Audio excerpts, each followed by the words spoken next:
Hi, I'm Cindy Doyle, and I'm a volunteer with Healthy Aging MV, an organization that provides support to the island's older adult population.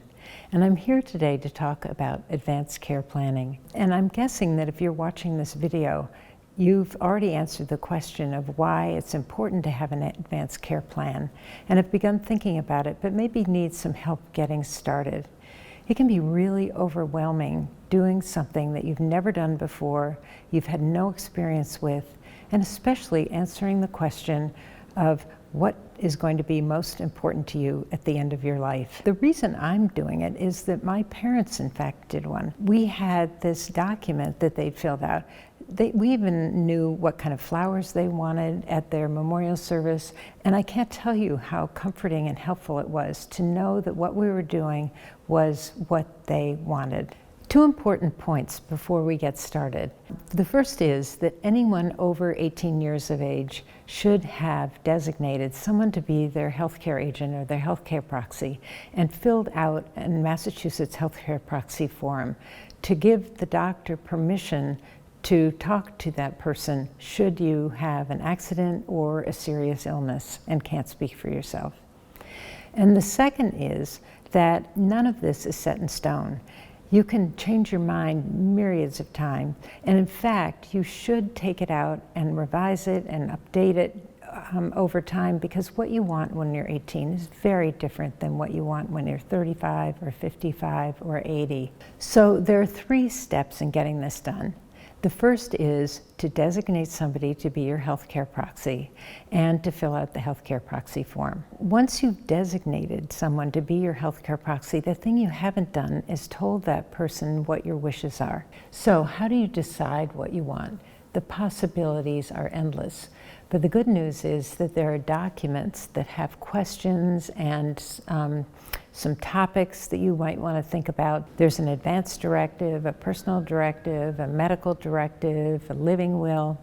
They're similar, but they have different information, and they're all downloadable from our website. The first is a medical directive.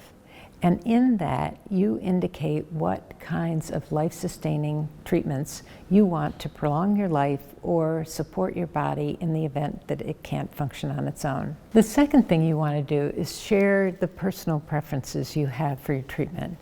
Things like whether you want to be kept warm, or if you want to be in a room with light and windows, or if you want to be in the dark, or you want to listen to music that you love. Once you've done this, what do you do next? You write your wishes down and make copies of them, and keep a copy somewhere safe in your house, not your safety deposit box, because no one will ever find it there. Give a copy to your healthcare agent, and then also family members or other people that you care about, and talk to them and share with them your preferences. And finally, most importantly, give a copy to your doctors and have the copy put in your permanent medical record. The next thing I'd like to talk to you about is where to find this information. On the Healthy Aging MV website is the phone number of Healthy Aging, and then on the website too are workshops listed with dates and times. And before COVID, we did them in person, and now we're doing them on Zoom.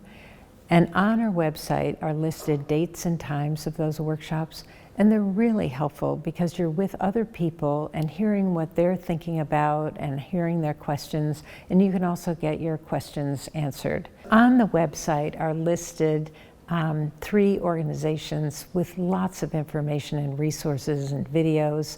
The first is the Conversation Project, and on it they have the Conversation Project Starter Kit. Then there's Honoring Choices, and on that they have a toolkit to get you started. And then there's 5 Wishes, which actually has an advanced care plan document that's legally recognized in Massachusetts. So I hope this has been helpful, and I hope to see you in a workshop. And thank you so much for joining me, and I hope you're ready to get started.